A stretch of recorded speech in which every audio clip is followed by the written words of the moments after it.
بسم اللہ الرحمن الرحیم رب اشرح لی صدری ویسر لی امری واحلل عقدۃ من لسانی یفقہوا قولی۔ ناظرین، ٹی وی ٹوڈے کی سحر ٹرانسمیشن ریان رمضان میں خوش آمدید۔ السلام علیکم ورحمۃ اللہ وبرکاتہ۔ ناظرین، آج 29 رمضان المبارک ہے اور چاند نظر آنے کی صورت میں شاید اس ماہ رمضان میں اور اس سال کا یہ آخری روزہ ہو، اور اگر چاند نظر آیا تو پھر یقینی طور پہ ہمیں 30 روزے مکمل کرنا ہوں گے اللہ رب العزت کے فضل و کرم سے۔ ناظرین، آج تاخیرات بھی رہی اور ابھی سحری کا وقت بھی ہوا چاہتا ہے۔ ہم آپ کے پاس جس موضوع کے ساتھ آج حاضر ہوئے ہیں وہ یہ ہے کہ رمضان الحمدللہ گزر گیا، رمضان کے بعد ہمارے معمول کیا ہونا چاہیے، رمضان کے بعد زندگی کیسی ہونی چاہیے، اس پہ ہم انشاءاللہ آج اپنے مہمان کے ساتھ گفتگو کریں گے۔ اپنے پروگرام کا آغاز تلاوت قرآن پاک سے کرتے ہیں۔ میں قاری اظہر حسین چشتی صاحب سے گزارش کروں گا کہ وہ تلاوت قرآن پاک سے ہمارے سینوں کو منور فرمائیں۔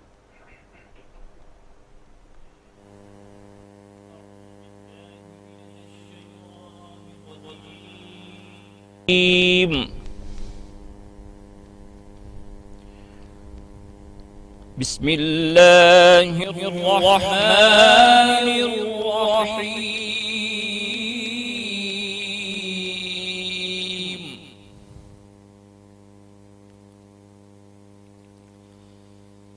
الذین یبلغون رسالات اللہ ویخشونه ولا يخشون أحدا إلا الله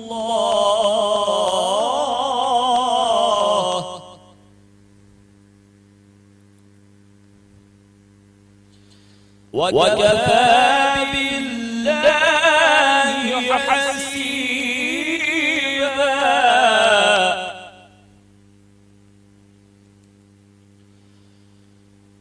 ما كان محمد أبا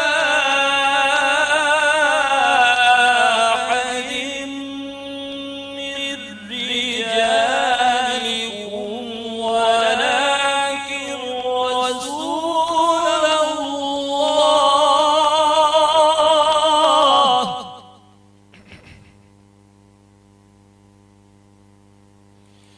أبا أحد من رجالكم ولكن رسول الله وخاتم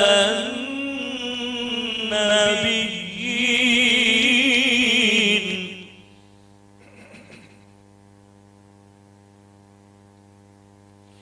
وكان الله بكل شيء عليما۔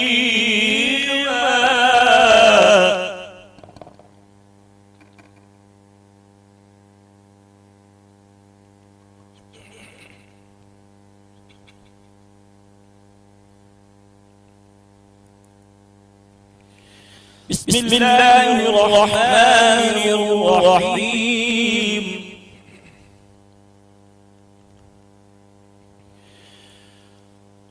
الذين يبلغون رسالات الله ويخشونه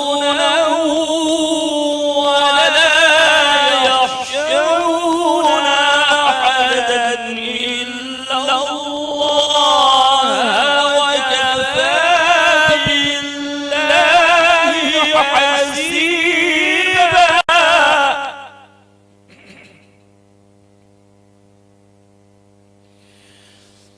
ما كان محمد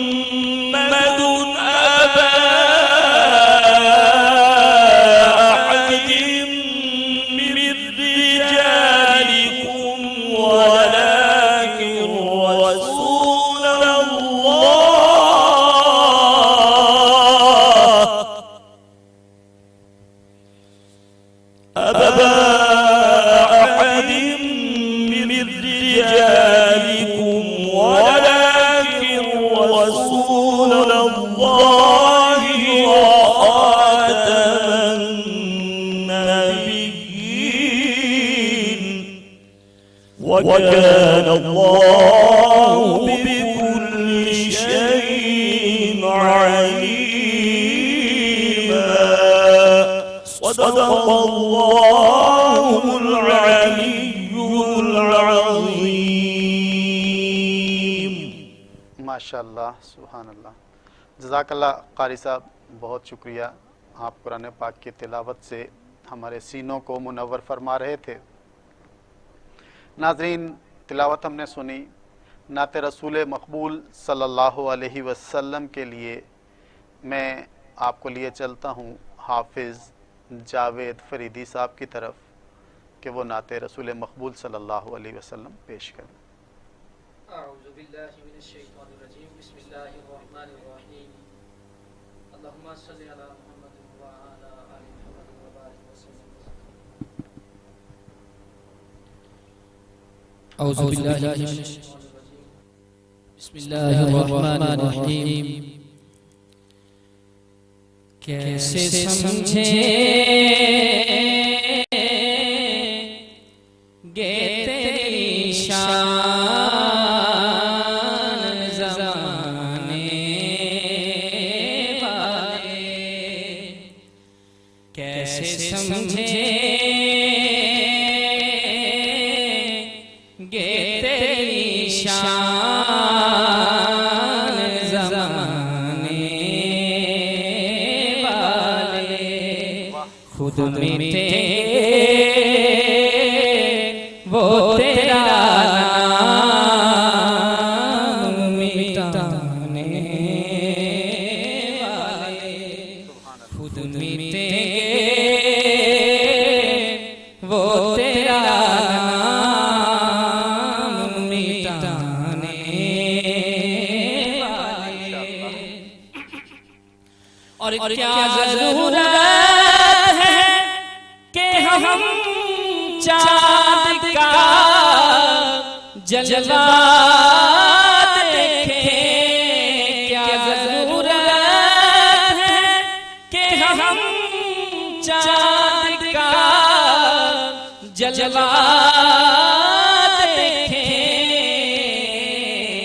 ٹھہرو ٹھہرو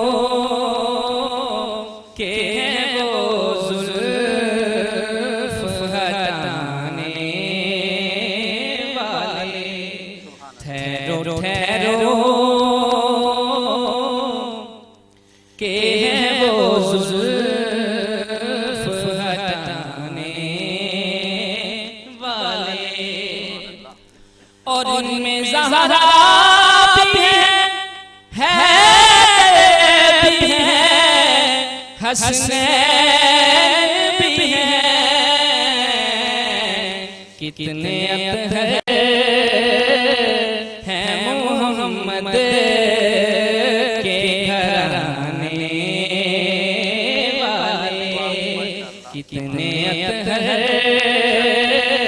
ہیں محمد کے گھرانے والے.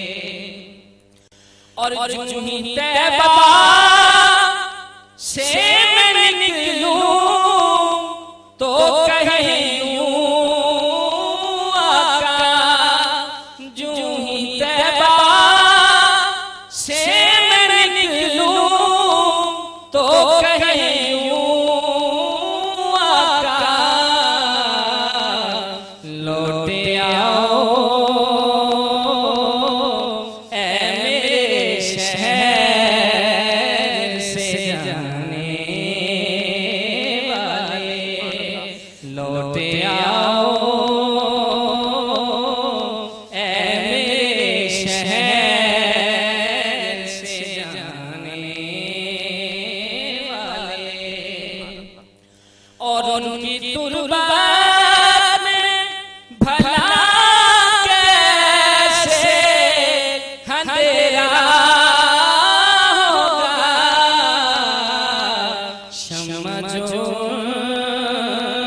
ناظرین، اس ماہ رمضان کی آج آخری تاخرات ہے اور ماہ رمضان اپنے اختتام کی طرف گامزن ہے۔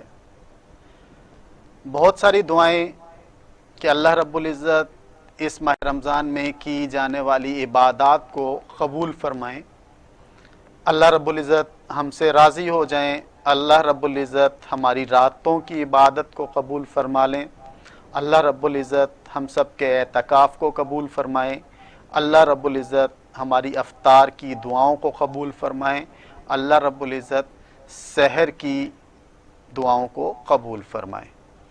ناظرین، رمضان گزر چکا اور اس رمضان کے اندر ہم نے بھوک بھی برداشت کی، ہم نے پیاس بھی برداشت کی اور سارا دن ہم نے اس حالت میں گزارا کہ ہمارے منہ کے اندر نہ لقمہ گیا نہ پانی گیا۔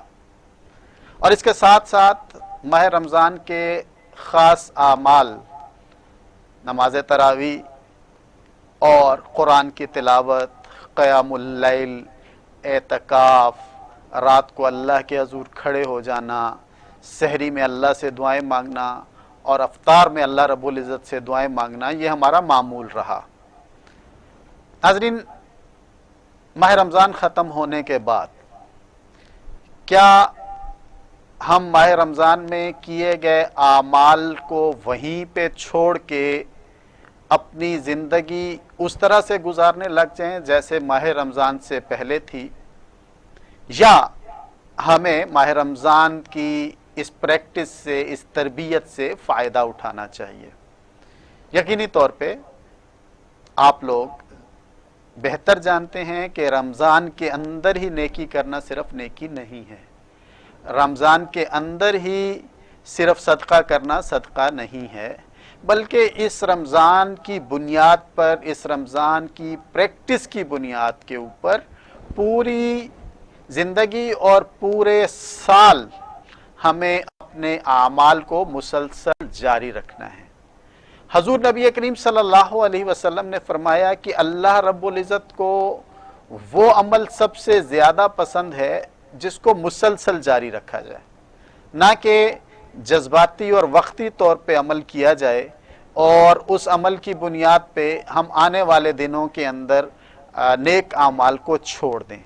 نیکی کا عمل، تقوی کا عمل، پرہیزگاری کا عمل، یہ مسلسل کرنے کا نام ہے۔ بے شک تھوڑا تھوڑا کیا جائے اور اس کو مسلسل جاری رکھا جانا چاہیے، نہ کہ یہ ہو کہ جس طرح سے ہماری پریکٹس ہوتی ہے کہ ماہ رمضان کے اندر ہم ساری چیزیں جو ہے نا وہ نیکیاں بڑھ چڑھ کر رہے ہوتے ہیں، لیکن جیسے ہی رمضان ختم ہوتا ہے اور شیطان اپنی قید سے رہا ہوتا ہے تو یوں لگتا ہے کہ ہم بھی رہا ہو گئے، اور زیادہ دیر ہم انتظار نہیں کرتے۔ عید رات کو آپ دیکھ لیجئے، عید کے دن کو آپ دیکھ لیجئے اور باقی ایام کے اندر آپ دیکھ لیجئے کہ ہم ایسا جیسے کہ آج ہمیں جو ہے نا وہ آزادی ملی ہے اور ہم اس عمل کو، کیے گئے عمل کو اپنے ایسے اعمال کی وجہ سے ضائع کر دیتے ہیں جو اللہ رب العزت کی نظر کے اندر ناپسندیدہ ہیں۔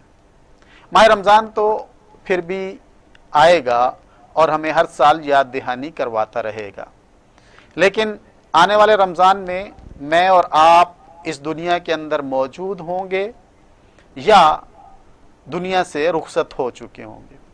ناظرین، یہ ایک اور بڑا عجیب معاملہ ہے کہ ہم موت کے معاملے میں دوسروں کی موت کو برحق سمجھتے ہیں اور اپنے لیے یہ سمجھتے ہیں کہ شاید جو ہے نا وہ ہم نے زندگی بھر زندہ رہنا ہے۔ ہم قبرستان میں جا کے ان لوگوں کو ہی سمجھتے ہیں کہ دنیا صرف جو ہے نا وہ ان کے لیے ختم ہونی تھی، ہمارے لیے دنیا ہمیشہ رہے گی۔ اگر یہ احساس ہمارے دلوں کے اندر رہے کہ آج جس کا ہم نماز جنازہ ادا کر رہے ہیں، ہو سکتا ہے کہ کل اس کی جگہ پر میں موجود ہوں، میرے بھی پاؤں کے انگوٹھے بندھے ہوئے ہوں اور میرے بھی گردن کے اوپر اور منہ کے اوپر کپڑا لپیٹ دیا جائے اور مجھے بھی سفید کپڑے کے اندر ڈھانپ دیا جائے۔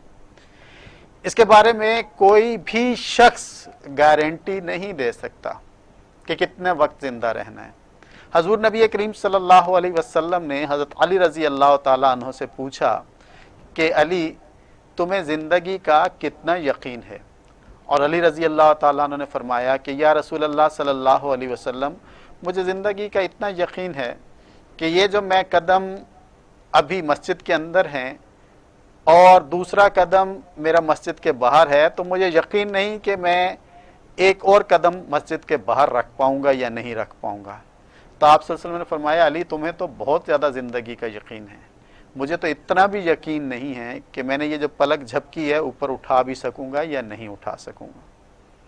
یہ وہ سپرٹ ہے، یہ وہ جذبہ ہے جس کو ہمیں بیدار رکھنا ہے ساری زندگی کے لیے۔ پھر جب ہم یہ رکھیں گے تو ہماری زندگی کے اندر ایک خوبصورتی آئے گی، اور دوسرا یہ ہے کہ جب ہمارا موت کا خیال ہمارے دل میں ہوگا تو ہم دوسرے کے ساتھ اچھا سلوک کریں گے۔ جب ہمیں پتہ ہوگا کہ ہماری موت آ سکتی ہے تو ہر نماز کو ہم آخری نماز سمجھ کر ادا کریں گے۔ جب ہمیں پتہ ہو کہ یہ رمضان آخری رمضان ہے تو ہم زیادہ خلوص کے ساتھ اس میں عبادات کریں گے۔ اور یہ ہماری زندگیوں کے اندر ضروری ہے کہ ہم ماہ رمضان کے بعد بھی ایسے اعمال کریں کہ جو ماہ رمضان کا عکس ہو۔ ماہ رمضان تو دراصل امت کو جانچنے کے لیے آتا ہے کہ اس امت کے اندر کوئی جان بھی موجود ہے یا نہیں موجود۔ اور اب ہم نے بتا دیا پورا مہینہ ماہ رمضان کی عبادات کو سامنے رکھ کے کہ اللہ رب العزت بالکل امت کے اندر جان موجود ہے، لیکن اس جان کو اگلے 11 مہینے بھی جو ہے وہ چلنا ہے۔ اگلے 11 مہینے بھی ہم نے اس پریکٹس کو کرنا ہے۔ ہر آنے والا جمعہ رمضان کے جمعے کی طرح اہم ہے، ہر آنے والا دن رمضان کی طرح اہم ہونا چاہیے، اور ہر نماز رمضان کی طرح اہم ہونی چاہیے۔ جیسے ہم نے رمضان میں نماز کی باقاعدگی رکھی، جیسے ہم نے تکبیر اولیٰ کے ساتھ نماز پڑھنے کی کوشش کی، جیسے ہم نے صدقہ دینے کی کوشش کی ماہ رمضان کے اندر، یہ سلسلہ پورا سال ہمارا چلنا چاہیے۔ ناظرین، اس سلسلے میں ہم اپنے مہمان کے ساتھ گفتگو کریں گے۔ ابھی بریک کا وقت ہوا ہے، بریک کے بعد انشاءاللہ حاضر ہوتے ہیں، ہمارے ساتھ رہیے گا۔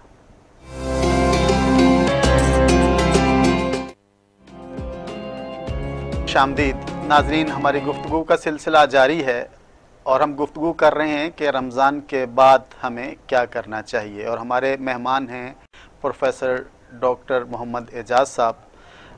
سر، یہ رہنمائی کیجئے گا کہ جن لوگوں کے رمضان کے روزے کسی وجہ سے رہ جاتے ہیں تو ان کے لیے کیا طریقہ کار ہے بعد میں؟ دیکھیے جی، رمضان کا فرض روزہ ہے، جو رہ جاتے ہیں سے مراد میں یہ سمجھتا ہوں کہ ان کی قضا ہو گئی۔ قضا ہوگی جی۔ تو اگر وہ قضا ہو گئی بیماری کی وجہ سے، سفر کی وجہ سے، یا جیسے میں نے پہلے بھی گفتگو میں اشارہ کیا خواتین کے حوالے سے ہوتا ہے جی۔ تو رمضان کے اندر اگر وہ روزہ نہ رکھ سکے تو اس کے بعد وہ پورا سال جب چاہیں وہ رکھ سکتے ہیں، اور اس میں کوئی دن متعین نہیں ہے، مگر ظاہر انسان کی زندگی کا کوئی بھروسہ نہیں ہے جی۔ کہ کب اس کی مہلت عمل جو ہے وہ ختم ہو جائے۔ اس لیے اسے چاہیے کہ وہ جلد سے جلد جتنا، کیونکہ جب وہ صاحب استطاعت رہا، صحت مند ہوا، یا جب روزہ رکھ سکتا تھا یا رکھ سکتی تھی اور اس نے روزہ نہ رکھا اور اس کی موت آ جائے، تو جتنے دن وہ صحت مند تھا یا جب روزہ رکھ سکتا تھا اور اس نے روزہ نہ رکھا تو اسی قدر وہ گناہ گار ہوگا۔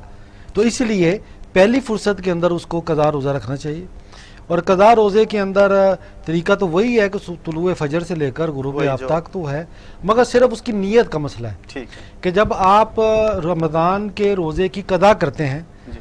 تو اس کے لیے جیسے فرض نہ جب روزہ ہم رکھتے ہیں تو اس کا وقت ہے غروب آفتاب سے لے کر زوال کے درمیان، یعنی آپ سحری کے بعد بھی اس کی نیت کر سکتے ہیں۔ ٹھیک ہے، اگر کوئی بندہ سویا رہ گیا، پہلے اس نے ارادہ نہیں کیا تھا، صحیح، یا بندہ بے ہوش ہو گیا تھا ٹھیک اور اس کو ہوش اب تب آئی جب سورج نکل آیا، ٹھیک ہے، تو وہ زوال سے پہلے روزے کی نیت کرے گا، فرض روزے کی نیت اور نفل کی روزے کی نیت ہو جاتی ہے۔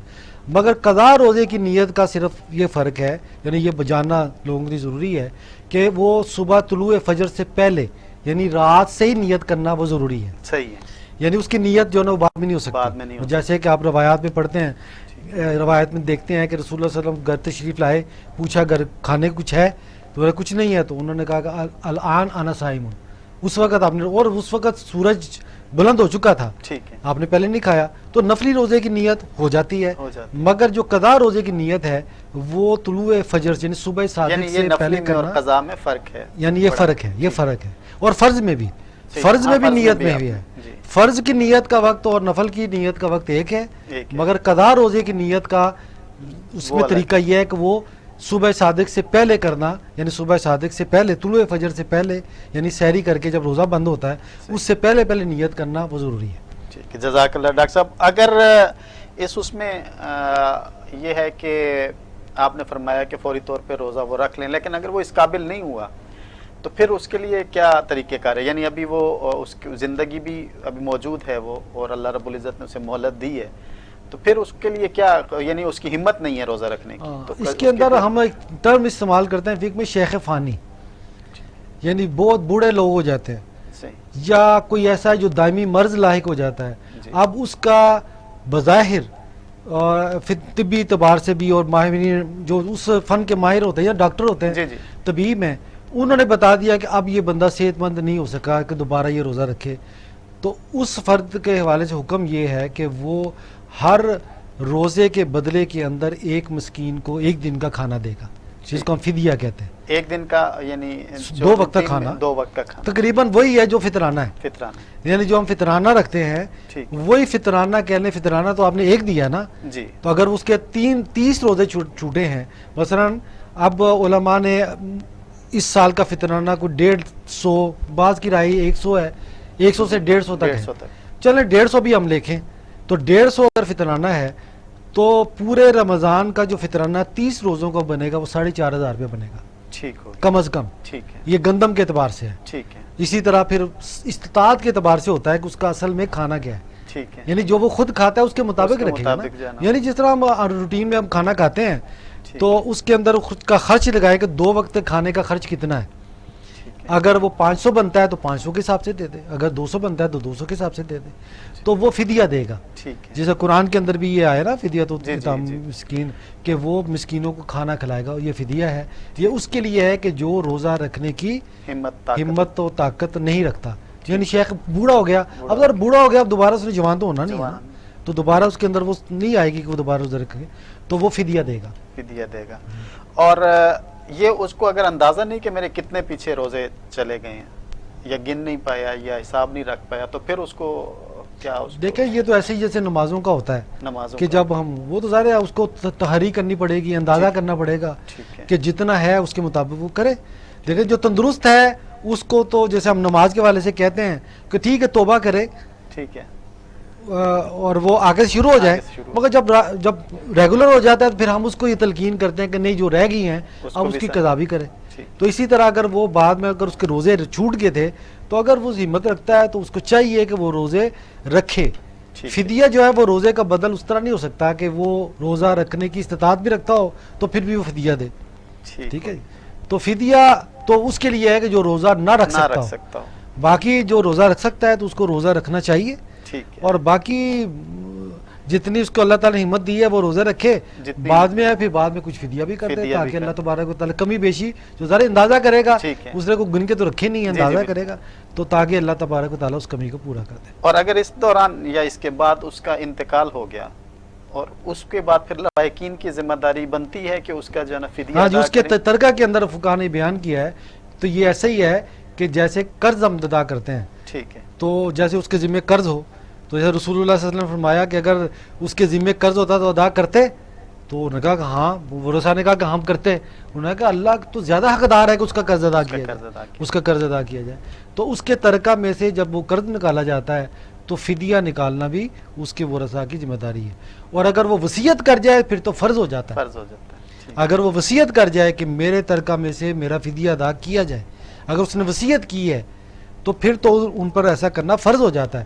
اگر اس نے وصیت نہیں بھی کی ہے تو یہ اخلاقی ذمہ داری بنتی ہے ورثاء پر کہ وہ اس کے ترکہ میں سے پہلے فدیہ ادا کریں اور اس کے بعد پھر وراثت تقسیم. اور اگر اس کا ترکہ موجود نہ ہو, بالکل ہی وہ جانا وہ اس حالت میں ہوا ہے کہ اس کے پاس کچھ بھی موجود نہیں ہے تو پھر بھی یہ ایسے ہی ہے کہ جو اس کے مثلا اس کی اولاد ہے، اولاد ہے، یہ تو اس کا حق بنتا ہے، وہ حق بنتا ہے کہ جیسے کہ دنیاوی اعتبار سے بھی ہم دیکھیں کسی قرض دینا ہو تو کئی لوگ تو دنیا دار ایسا کہہ دیتے نا کہ جاؤ اس سے نکالو، قبر سے نکالو، اس طرح کر لے. تو مگر جو ہم جو کم از کم جو تھوڑا سا ہمارا کم از کم معیار ہے مسلمانیت کا، ہم اس سے توقع کرتے ہیں کہ اگر اس کے والد کی ترکہ نہیں بھی ہے تو وہ اس کو اس ذمہ داری سے بچانے کے لیے وہ اپنے مال میں سے دے گا، وہ دینا چاہیے اور اس کو فدیہ ادا کرنا چاہیے.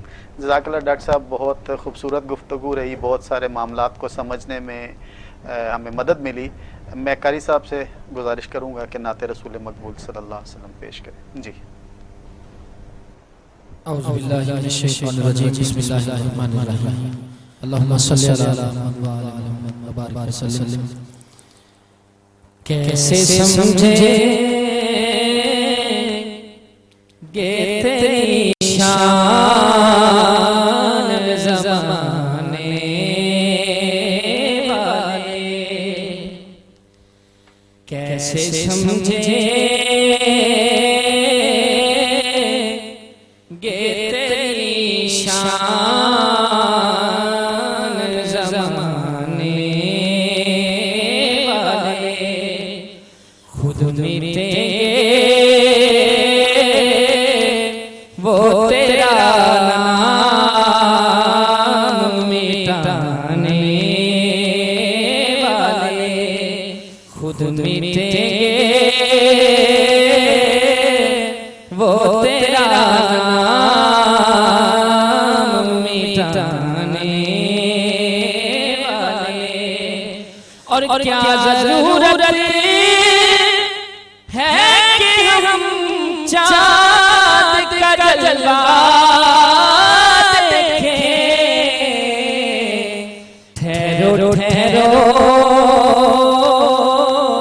کہ وہ زلف ہٹانے والے، ٹھہرو ٹھہرو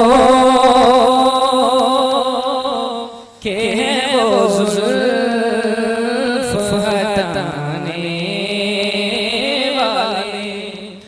اور یوں ہی طیبہ سے میں نکلوں تو کہیں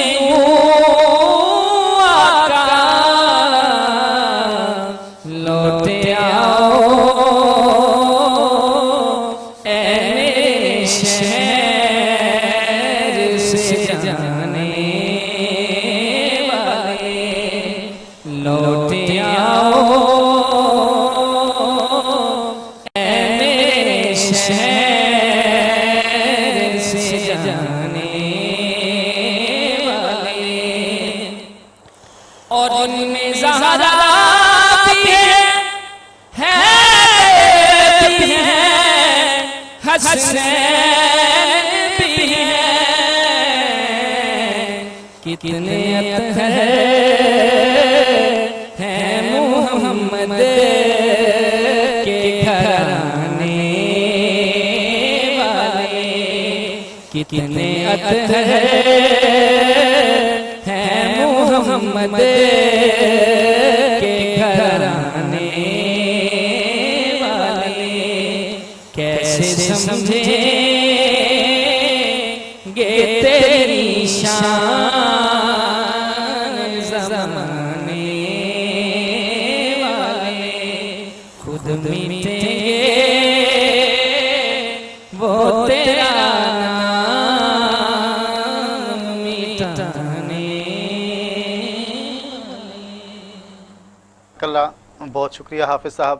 ناظرین، آج 29 رمضان المبارک ہے اور اس وقت تاخرات کا اختتام ہے، اور میں اپنے مہمان پروفیسر ڈاکٹر اعجاز صاحب سے گزارش کروں گا کہ دعا کرا دیں تاکہ جو ہے نا وہ اللہ رب العزت ہماری عبادات کو قبول فرما لیں. یا رب لک الحمد کما ینبغی لجلال وجہک وعظیم سلطانک، یا رب لک الحمد کما ینبغی لجلال وجہک وعظیم سلطانک. الحمدللہ رب العالمین الرحمن الرحیم مالک یوم الدین ایاک نعبد و ایاک نستعین اہدنا الصراط المستقیم صراط الذین انعمت علیہم غیر المغضوب علیہم ولا الضالین اللهم صل على عبدك ورسولك وحبيبك سيدنا محمد النبي الأمي وعلى آله وصحبه وبارك وسلم. ربنا ظلمنا أنفسنا وإن لم تغفر لنا وترحمنا لنكونن من الخاسرين. ربنا آتنا في الدنيا حسنة وفي الآخرة حسنة وقنا عذاب النار. ربنا لا تزغ قلوبنا بعد إذ هديتنا وهب لنا من لدنك رحمة إنك أنت الوهاب. اللهم حبب علينا الإيمان وزينه في قلوبنا وكره علينا الكفر والفسوق والعصيان وجعلنا من الراشدين. رب اغفر وارحم وأنت خير الراحمين. رب اغفر وارحم وأنت خير الراحمين. اللهم إنك عفو كريم تحب العفو فاعف عنا. اللهم إنك عفو كريم تحب العفو فاعف عنا. اللهم إنك عفو كريم تحب العفو فاعف عنا. ربنا فاغفر لنا ذنوبنا وكفر عنا سيئاتنا وتوفنا مع الأبرار.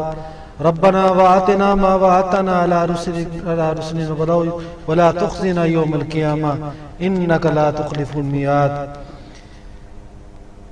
يا حي يا قيوم برحمتك نستغيث. يا حي يا قيوم برحمتك نستغيث. يا حي يا قيوم برحمتك نستغيث. ربنا هب لنا من ازواجنا وذرياتنا قرة اعين واجعلنا للمتقين اماما. آمین. ربنا اغفر لنا ولوالدينا وللمؤمنين يوم يقوم الحساب. ربنا اغفر لنا ولوالدينا وللمؤمنين يوم يقوم الحساب. ربنا اغفر لنا ولوالدينا وللمؤمنين يوم يقوم الحساب. يا حي يا قيوم برحمتك نستغيث. اللهم اشفنا اشف مرضانا ومرضى المسلمين. اذهب الباس رب الناس فاشفي انت شافي لا شفاء الا شفاؤك شفاء لا يغادر سقما. اللهم احسن عاقبتنا في الامور كلها واجرنا من خزي الدنيا وعذاب الاخره. ربنا تقبل منا انك انت السميع العليم وتب علينا انك انت التواب الرحيم. صلی اللہ تعالی علی خیر خلقی محمد وعلی آلہ وصحبہ اجمعین برحمتک یا ارحم الراحمین. آمین یا رب العالمین. ناظرین، ممکن ہے کہ یہ آج آخری روزہ ہو اس ماہ رمضان کا. اپنی سحری اور اپنی افطار کی دعاؤں میں یاد رکھیے گا. اگر کل روزہ ہوا تو ہماری ملاقات انشاءاللہ ہوگی. آپ سے اجازت چاہتا ہوں. بہت شکریہ. اللہ حافظ.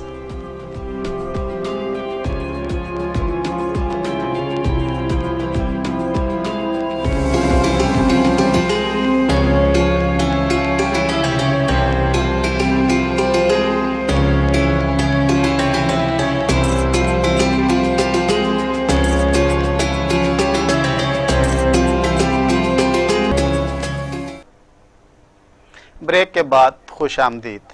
ناظرین، بریک میں ہمیں جوائن کیا ہے پروفیسر ڈاکٹر محمد اعجاز صاحب نے. پروفیسر صاحب شیخ Zayed Islamic centre Punjab university کے ڈائریکٹر ہیں. بہت زیادہ شکر گزار ہوں سر آپ تشریف لائے ہماری دعوت پہ. سر، آج ہمارا جو ٹاپک ہے وہ یہ ہے کہ ماہ رمضان تو گزر چکا، آج 29 رمضان ہے. تو ہمیں یہ رہنمائی کیجئے گا کہ ماہ رمضان کے بعد کیا کرنا چاہیے. الحمدللہ رب العالمین والصلاة والسلام علی رسول الکریم وعلی آلہ وصحبہ اجمعین. بسم اللہ الرحمن الرحیم.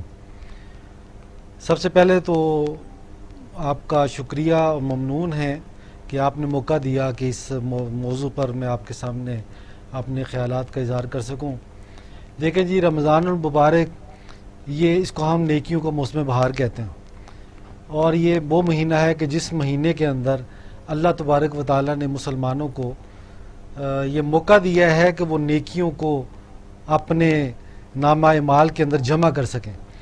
وہ جیسے ہوتا ہے نا کہ پاس نہیں ہوتے نالائق طالب علم ہوں، تو استاد جب ان کے ساتھ مہربانی کرتا ہو تو اس کو موقع دیتا ہے کہ وہ کسی نہ کسی بہانے سے وہ نمبر حاصل کر لیں. اسی طرح اللہ تبارک و تعالیٰ جو کہ غفور الرحیم ہے، کریم ہے، اور جو اپنے مخلوق انسانوں سے بہت زیادہ محبت اور پیار کرتے ہیں، اور وہ کسی طور نہیں چاہتے کہ اس کے بندے جو ہیں وہ جہنم کی آگ کا ایندھن بنے، تو اللہ تبارک و تعالیٰ تو ان کو بچاتا ہے. جیسے رسول پاک علیہ الصلوۃ والسلام کے حوالے سے بھی آیا کہ تم لوگ ایسے ہو کہ جیسے تم آگ کے گڑھے میں گھیرے ہو، میں تمہیں کھینچ کے نکالا ہوں. تو یہ ہمیں اللہ اس کے رسول علیہ الصلوۃ والسلام کی تعلیمات میں یہ چیزیں ملتی ہیں، اور اسی کے اندر اللہ تبارک و تعالیٰ نے رمضان المبارک کا ایک تحفہ دیا کہ جس کے اندر نیکیوں کو موسم بہار ہے. تو ہم دیکھتے ہیں کہ وہ لوگ جو کہ عام دنوں کے اندر نیکی نہیں کر رہے ہوتے، رمضان کے اندر انہوں نے نیکی کی ہے. عام دنوں کے اندر نماز پڑھنا کتنا مشکل کام تھا، مگر رمضان کے اندر یہ ایک معمول بن جاتا ہے، اور نماز تکبیر اولیٰ کے ساتھ اکثر کرنے کی کوشش کرتی ہے. تو اس طرح ہر طرف ہمیں نیکی نظر آتی ہے. اور یہ ایسا موسم ہے کہ جس کے اندر جیسے کہ حدیث کے اندر آتا ہے کہ شیطان کو جکڑ دیا جاتا ہے.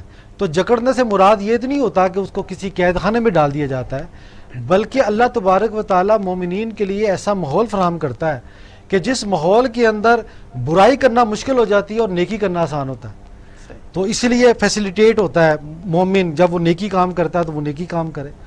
اب جب رمضان کا مہینہ گزر چکا، اس نے نیکیاں سمیٹ لیں، تو میں سمجھتا ہوں کہ رمضان کے بعد سب سے بڑا چیلنج اور سب سے بڑا کام جو ایک مومن کو کرنا ہے وہ اپنی ان نیکیوں کو سنبھال کے رکھنا ہے. چونکہ قرآن میں بارہا جگہ پہ کہا کہ تم نے نیکیاں تو کما لی، بلکہ کہا ان تحبط اعمالکم وانتم لا تشعرون، تم پھر کوئی ایسے کام نہ کرنا کہ تمہارے اعمال جو ہے وہ اکارت جائیں، وہ ضائع ہو جائیں، جس کو ہم عربی کے اندر خبط اعمال کہتے ہیں، اعمال کا ضائع ہو جانا، کہ انسان خود اپنے عمل کے ذریعے سے ایسا کوئی کام کر لیتا ہے کہ جس کے ذریعے وہ اپنی نیکیوں پر پانی پھیر دیتا ہے، اور جو کمایا ہوا مال ہے وہ اس کے پاس نہیں رہتا بلکہ وہ دوسری جگہوں پہ چلا جاتا ہے. جیسے کہ نبی پاک علیہ الصلوۃ والسلام نے ارشاد فرمایا کہ صحابہ کرام سے آپ نے سوال کیا کہ صحابہ سے پوچھا کہ من المفلس من امتی، کہ میری امت کا مفلس کون ہے؟ تو صحابہ نے اپنی سمجھ کے مطابق جواب دیا مفلس اسے کہتے ہیں کہ من لا درہم علا ولا دینار علا، کہ مفلس تو وہ ہوتا ہے کہ جس کا درہم و دینار نہیں ہوتا. رسول اللہ صلی اللہ علیہ وسلم نے فرمایا کہ نہیں، میری امت کا مفلس وہ ہے یاتی یوم القیامتی بصلاتہا و صیامہا و قیامہا، کہ قیامت کے روز میری امت کا مفلس وہ ہے کہ جو اپنی نمازوں کے ساتھ آئے گا، وہ اپنے روزوں کے ساتھ آئے گا، وہ اپنے قیام کے ساتھ آئے گا، یعنی نیکیوں کے ساتھ آئے گا، مگر اس کے بعد کیا ہوگا؟ قد سب ہذا و شتم ہذا و ضرب ہذا و اکل مال ہذا، کسی کو اس نے گالی دی ہوگی، کسی کو برا کہا ہوگا، کسی کو مارا ہوگا، کسی کو جسمانی طور پر تکلیف دی ہوگی، کسی کو زبان سے تکلیف دی ہوگی، اور کسی کا مال کھایا ہوگا. تو کیا ہوگا یہ کہ اللہ تبارک و تعالیٰ قیامت کے روز اس کی نیکیاں، جس کے ساتھ اس نے زیادتی ہوگی، اس کی نیکیاں لے کر ان کے کھاتے میں ڈال دی جائیں گی، اور پھر ایسا ہوگا کہ اس کی نیکیاں ختم ہو جائیں گی اور لوگوں کے حق اس کے اوپر برقرار رہیں گے. تو ایسے موقع پر پھر کیا کیا جائے گا؟ پھر اللہ تبارک و تعالیٰ دوسرے لوگ جن کو اس نے نقصان پہنچایا ہوگا، جن کا مال کھایا ہوگا، ان کی برائیاں اس کے کھاتے میں ڈال دی جائیں گی. تو اصل میں تو یہ مسئلہ ہے کہ اپنی نیکیوں کو سنبھال کے رکھنا، یہ نہ ہو کہ انسان نیکی اپنے کھاتے کے اندر، اپنے اعمال کے اندر شامل تو کر لے رمضان میں، مگر رمضان کے بعد جیسے کہ ہمارا ایک رویہ ہوتا ہے کہ جیسے ہمارا ایک مشاہدہ بھی ہے، اب پتہ نہیں حالات اور کورونا کے ہیں سختیاں ہوں گی، اس میں شاید شیطان کچھ مزید قید رہے، ورنہ تو چاند رات کے اندر ہی ہم سب صاحب برابر کر لیتے ہیں.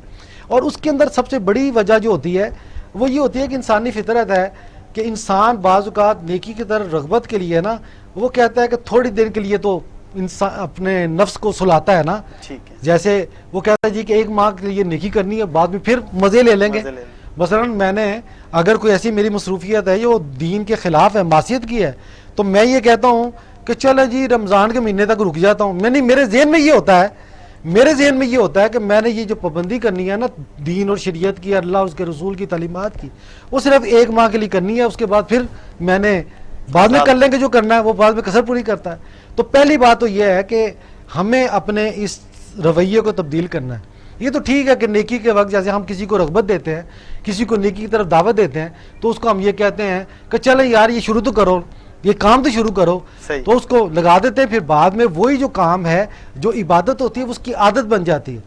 تو اصل میں مسئلہ یہ ہے کہ اب ہم جب رمضان کے اندر اللہ تبارک و تعالیٰ نے ہمیں یہ موقع دیا ہے تو ہم نے جو نیکیاں کمائی ہیں ان نیکیوں، پہلے تو یہ کام جو ہم ایک ہوتا ہے نا ایک سلبی طور پر ایک ایجابی طور پر، سلبی طور پر یہ ہے کہ ہم نے کن کاموں سے بچنا ہے. ہمیں اب رمضان کے بعد ان کاموں سے بچنا ہے کہ جو کام ہمارے اعمال کو، ہماری نیکیوں کو غارت کرنے والے، اکارت کرنے والے ہیں، ان سے ہم نے اپنے آپ کو بچانا ہے. اور اس کے بعد پھر اگلی بات آتی ہے کہ پھر اپنے رویے کے اندر ایجابی طور پر کیا کرنا ہے، مثبت انداز میں کیا کرنا ہے. تو مثبت انداز میں اگر ہم دیکھیں تو رمضان میں ہم کیا کرتے ہیں؟ رمضان میں ہم روزے رکھتے ہیں، رمضان میں ہم نے نمازیں پڑھی ہیں. رمضان چونکہ یہ شہر مفاخات ہے، لوگوں کے ساتھ بھائی چارے کا، لوگوں کے ساتھ غمگساری کا مہینہ ہے، خرچ کرنے کا مہینہ ہے، تو یہ تمام نیکیاں ہم نے کی ہیں. پھر یہ کہ قیام کا ہے، راتوں کو جاگنا، اللہ کے راستے کے اندر اللہ کو گر گرانا، تو یہ تمام کام ہم نے رمضان کے اندر کیے ہیں. تو ہمیں یہ چاہیے کہ اس تمام کاموں کو، اس کی ریفلیکشن ہماری بعد کی زندگی کے اندر بھی قائم رہے. یعنی رمضان کے شروع میں تو ہم لوگوں کو یہ تلقین کرتے ہیں کہ یہ آپ اس رمضان کے اندر طے کریں اپنے ساتھ اور اللہ کے ساتھ ایک وعدہ کریں کہ میں نے اپنی زندگی کے اندر اچھائیوں کو چند لسٹ بنا لیں کہ یہ چیزیں تو میں اپنی زندگی کے اندر داخل کرنی ہے. چونکہ رمضان کے اندر آسانی ہوتی ہے ہماری وہ عبادت جو وہ عادت بن جائے تاکہ اپنی زندگی کے اندر بقیہ ایام کے اندر ہم اس پر عمل درآمد وہ کرتے ہیں. تو اسی طرح وہ ہے. تو سب سے پہلی بات تو یہ ہے کہ روزے جو ہم فرض روزے رکھتے ہیں، تو ابھی جیسے شوال کے 6 روزے ہوتے ہیں، تو رمضان کے بعد اہتمام کریں کہ شوال کے 6 روزے رکھیں. شوال کے روزوں کے حوالے سے عموماً یہ غلط فہمی پائی جاتی ہے کہ ہمیں جو ہے نا وہ ٹرو والے دن شروع کرنا ہوتا ہے، وہ کرنا نہیں، یہ ضروری نہیں ہے، یہ غلط فہمی ہے. یہ شوال کے 6 روزے ہیں. پورے ماہ شوال کے اندر آپ 6 روزے رکھیں، تو جس کے بارے میں رسول پاک علیہ الصلوۃ والسلام نے خوشخبری دی ہے کہ جس نے رمضان کے روزے رکھے اور اس کے بعد شوال کے 6 روزے رکھے تو وہ ایسے ہی ہے کہ جس طرح اس نے پورے سال کے روزے رکھے ہیں، اور وہ مطابقت کے ساتھ لگاتار روزے رکھنے والا ہے. تو اللہ تبارک و تعالیٰ ان کے اندر ہمیں وہ شریک کرتا ہے. تو اسی طرح جب ہم شوال کے روزے رکھیں گے، پھر اس کے بعد نفلی روزے رکھنا، جو کہ رسول پاک علیہ الصلوۃ والسلام کا معمول تھا کہ وہ ہر ماہ کے اندر 3 روزے رکھتے. پھر پیر کو روزہ ہے، جمعرات کا روزہ ہے، عاشورہ کو روزہ ہے. اس طرح جو مختلف مسنون جو ہمارے روزے آتے ہیں، ان روزوں کو بھی اپنی عملی زندگی کے اندر شامل کرنے کی کوشش کریں کہ فرض روزے تو ہم نے کیے ہیں، اور فرض روزے رکھ کے ہم نے دیکھ لیے ہیں کہ یہ ایسا کام نہیں ہے کہ جو کرنا بڑا مشکل ہو. یہ بات ٹھیک ہے کہ رمضان کے اندر روزے رکھنا یہ آسان ہوتا ہے، کیونکہ ماحول اللہ تعالیٰ نے یہ بنایا کہ اس کے اندر وہ کام کرنا. دیکھیں نا، عام دنوں کے اندر فجر کی نماز کرنا کتنا مشکل، پڑھنا کتنا مشکل ہوتا ہے. اب رمضان کے اندر نماز پڑھنے کے حوالے سے جو ایک ایوریج مسلمان ہے، میں بہت نیک انسان کی بات نہیں کرتا، جو بہت ایک ایوریج مسلمان ہے، تو اس کے لیے تکبیر اولیٰ کے ساتھ نماز پڑھنا بھی کوئی اتنا مشکل نہیں ہوتا. تو اگر اسی طرح اسی پریکٹس کو آگے چلائے اور وہ نفلی روزوں کو اہتمام کرنے کی کوشش کریں. لیکن شوال کے حوالے سے میں ایک اور بات یہ کہوں کہ ہمیں اس کے اندر یہ حکمت نظر آتی ہے کہ دیکھیں بہت سے ایسے لوگ ہیں کہ جن کے حوالے سے اللہ تبارک و تعالیٰ نے ان کو چھوٹ دی ہے کہ وہ رمضان میں روزے نہ رکھیں. جیسے خواتین کے حوالے سے ہوتا ہے، دودھ پلانے والی ہیں یا اور کوئی فطری تقاضے جس میں وہ روزے نہیں رکھتے. اسی طرح مریضوں کے حوالے سے ہے، سفروں کے حوالے سے ہے کہ اگر وہ ان تم علی سفری ہو، کہ اگر تم مریض ہو یا سفر پہ ہو، فائدۃ من ایام اخر، تو بعد میں روزے رکھو. تو شوال کے روزے ان گنتیوں کو پورا کرنے کے حوالے سے بھی معاون ہوتے ہیں، اور ہمارا ان افراد کے ساتھ اظہار یکجہتی ہوتا ہے. ایک تو ہماری بھی نیکی میں اضافہ ہوتا ہے، اور ان لوگوں کے ساتھ بھی اظہار یکجہتی ہوتا ہے، خاص طور پہ گھر کی خواتین کے ساتھ، کہ جو وہ روزے نہیں، رمضان کے روزے ان کی چھوٹ گئے ہوتے ہیں، اب انہوں نے وہ روزے رکھنے ہیں، تو ہم ان کے ساتھ اظہار یکجہتی کہتے ہیں. اور پھر دیکھیں اسلام جو ہے وہ شرم و حیا کا دین ہے. تو میں اس پر اگر غور کرتا ہوں کہ شوال کے روزے جو اللہ تبارک و تعالیٰ نے اتنا شریعت کے اندر بھی نبی پاک علیہ الصلوۃ والسلام کے ذریعے ہمیں جو کہا ہے کہ یہ 6 روزے، اس کو ایک طرح سے سنت موقعہ ہی ہم قرار دے سکتے ہیں. تو وہ کیا ہے؟ تو میں سمجھتا ہوں کہ وہ تو ہمارے گھر کی بیویوں کے پردہ داری کے لیے ہے. عام دنوں میں ہوتا ہے نا کہ یہ کیوں رکھ رہی ہیں روزے، ہاں بالکل، تو یہ کہتے ہیں یہ شوال کے روزے رکھ رہے ہیں. تو میں سمجھتا ہوں کہ ہماری وہ نیک پاک باز جو بیویاں جو شرم و حیا کی عمل ہوتی ہے، یہ ان کی پردہ کے لیے اللہ تبارک و تعالیٰ نے شوال کے روزے رکھے ہیں۔ تو پہلی بات تو اس کے اندر یہ ہے کہ ہمیں نفلی روزوں کا اس کے بعد بھی اہتمام کرنا ہے۔ اس کے بعد پھر ہم دوسری عبادات کے اندر آئیں، جیسے نماز ہے۔ تو نماز دیکھیں کہ میں اپنے حوالے سے اگر میں بات کروں تو ظاہر ہے کہ گرمیوں کے اندر راتیں چھوٹی ہوتی ہیں، بڑی مختصر ہوتی ہیں، اور ان راتوں کے اندر فجر کی نماز ادا کرنا بعد میں وہ بہت مشکل کام ہے، یہ سمجھتے ہیں کہ بہت مشکل کام ہے۔ مگر اللہ تبارک و تعالیٰ نے ہمارے سامنے یہ تمام حجت کر لی ہے کہ رمضان کے اندر وہ تو بعد میں فجر کی نماز کا وقت تو بعد میں ہوگا، سحری کے وقت تو ہم پہلے اٹھتے ہیں، جبکہ ہماری نیند بالکل پوری نہیں ہوتی، مگر یہ ہے کہ ہم سحری کے وقت اٹھتے ہیں، سحری کرتے ہیں، سحری کے وقت ہمارا کچھ کھانے کو جی نہیں چاہ رہا ہوتا، پھر بھی ہم کھاتے ہیں، اور اس کے بعد پھر ہم نماز پڑھتے ہیں۔ تو اب ہمارے سامنے کوئی جواز، کوئی عذر نہیں رہ جاتا کہ ہم اللہ کے سامنے پیش کریں کہ ہم اس وجہ سے نیند پوری نہیں ہوئی تو ہم نماز نہیں پڑھ سکے۔ تو یہ رمضان کے اندر اللہ تبارک و تعالیٰ نے ہماری پریکٹس بھی کروائی ہے، ہمیں یہ مشق بھی کروائی ہے، اور اس کے ساتھ ایک طرح سے ایک ہمارے سامنے اتمام حجت بھی ہو گیا کہ یہ کام کرنا کوئی مشکل نہیں، ہمارے بس میں ہے، یہ تکلیف مالا یطاق نہیں ہے کہ اللہ تعالیٰ نے ہماری طاقت سے زیادہ ہمارے اوپر کو بوجھ ڈال دیا ہو۔ تو اللہ تبارک و تعالیٰ نے یہ واضح کیا ہے کہ عام دنوں کے اندر تکبیر اولیٰ کا خیال رکھنا، نماز فجر کی پابندی کرنا، باجماع نماز پڑھنا، تو یہ کوئی مشکل کام نہیں۔ تو اصل میں سب سے بڑی خرابی یہ ہوتی ہے، جیسے میں نے پہلے اس کی طرف اشارہ کیا ہے، کہ ہم پہلے سے یہ طے کر رہے ہوتے ہیں کہ ہم نے سر رمضان میں کرنا، رمضان کے بعد ہم کسر پوری کر لیں گے، جو شیطان کے تقاضے ہیں نا وہ بعد میں پوری کریں گے۔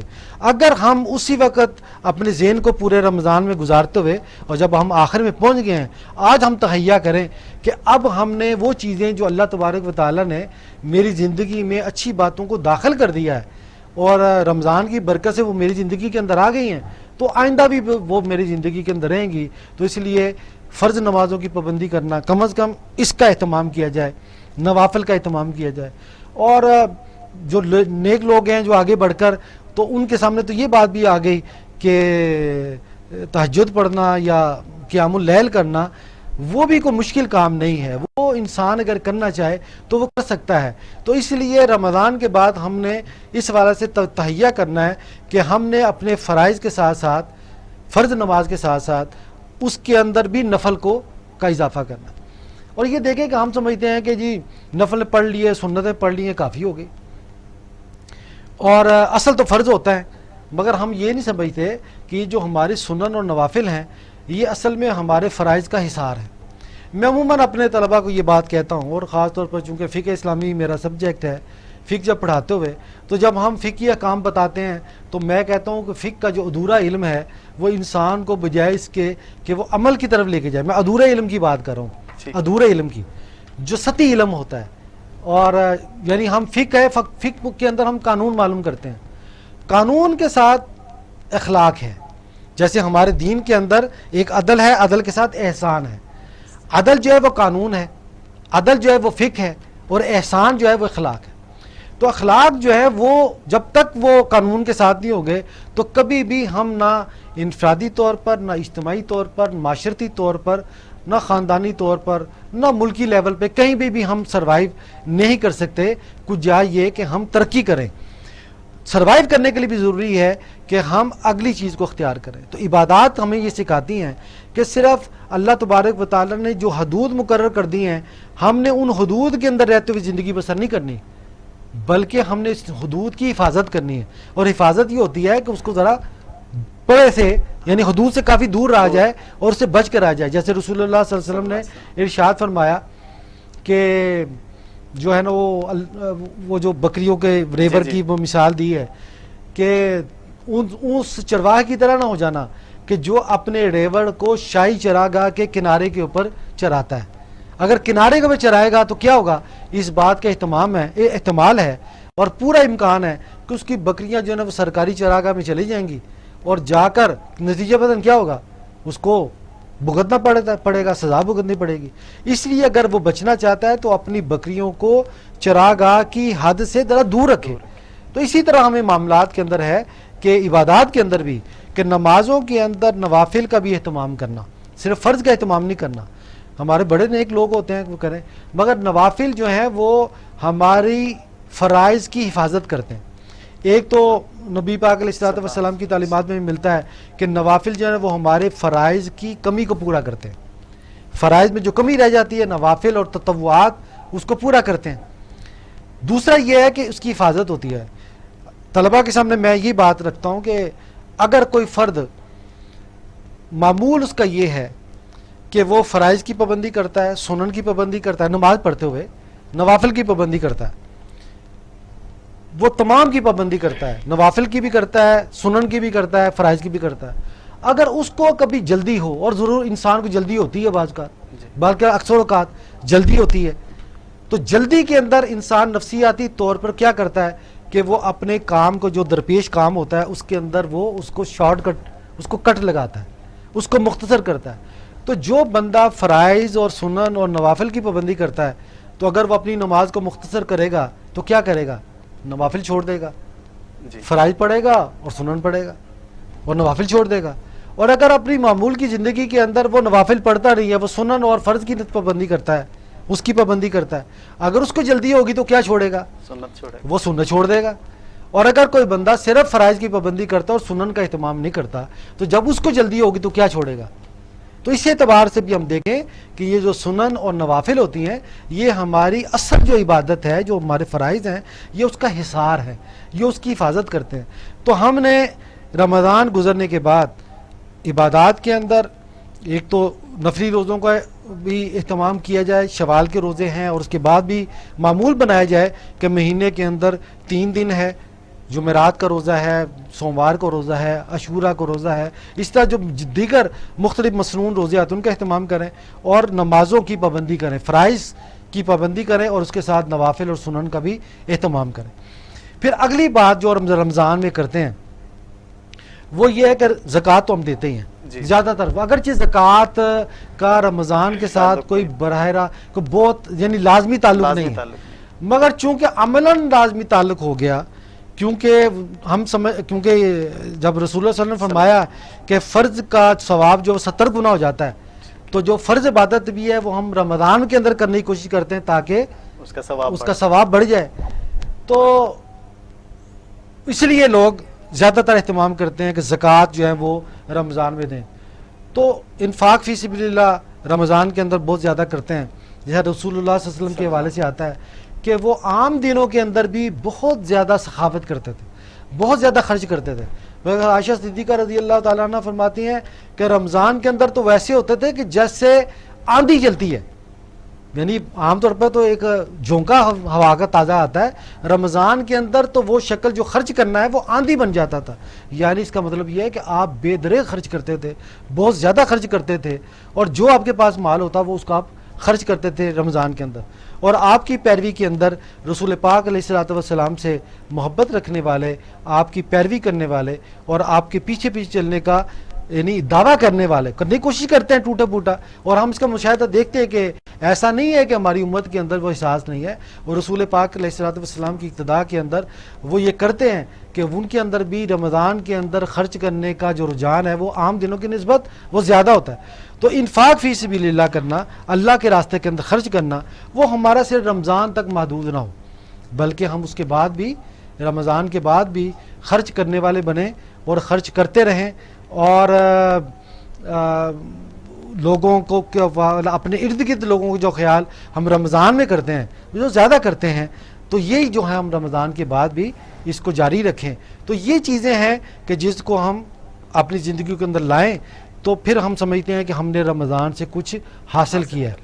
ایک پہلی بات تو میں نے آپ کو یہ بتائی ہے کہ اپنے اعمال کی حفاظت کریں کہ کوئی نیگیٹو بات نہ ہو، منفی باتوں سے رکیں. لوگوں کو تکلیف دینا، لوگوں کا مال کھانا، لوگوں جیسے غیبت کرنا، یعنی لوگ جیسے کہ المسلم من سلم المسلم مشہور حدیث ہے، تو اپنی زبان کو اور اپنے ہاتھ سے دوسرے مسلمانوں کو محفوظ رکھنا. اور اگر ایسا ہم نہ کر سکیں گے تو اپنے اعمال کی حفاظت نہیں کر سکیں گے. یہ نہ ہو کہ ہمارا اس فرد کی طرح ہو جائے کہ جسے رسول اللہ صلی اللہ علیہ وسلم نے فرمایا کہ میری امت کا وہ مفلس ہے. آیا تو ہے کہ نماز روزے کے ساتھ، مگر اس کے پلے کچھ نہیں رہتا، اس کی نیکیاں اس کے کام نہیں آتی، وہ دوسرے لوگوں کے کام آ جاتی ہیں.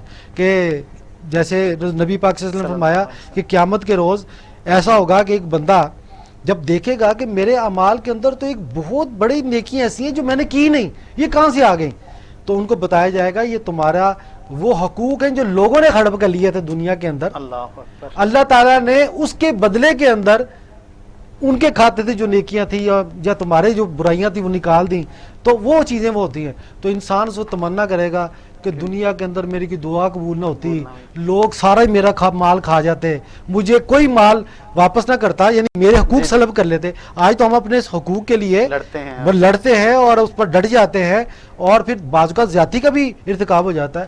تو قیامت کے روز بندہ یہ تمنا کرے گا کہ شاید میں نے دنیا کے اندر اپنے حقوق کے حوالے سے اتنا نہ لڑا ہوتا، یا اتنا میں اس پر زیادہ کہہ لیں کہ اپنے بے چین نہ ہوا ہوتا. بے چینی کے اندر بھی انسان سے غلطیاں کوتاہی بھی ہو جاتی ہیں، تو اس کے کھاتے کے اندر ایسی نیکیاں آ جاتی جو اس نے نیکیاں کی نہیں، مگر اللہ تبارک و تعالیٰ اس کے نامہ اعمال کے اندر ان نیکیوں کے اندر شامل کر لیتا ہے. تو بس ان چیزوں کے حوالے سے خیال رکھیں. ڈاکٹر صاحب بہت خوبصورت گفتگو ہماری چل رہی ہے. ناظرین بہت کچھ سمجھنے کا موقع بھی مل رہا ہے. اس وقت بریک کا ٹائم ہوا ہے، بریک کے بعد ہم حاضر ہوتے ہیں. ہمارے ساتھ رہیے گا، ہماری گفتگو کا سلسلہ جاری ہے. بریک کے بعد ملتے ہیں.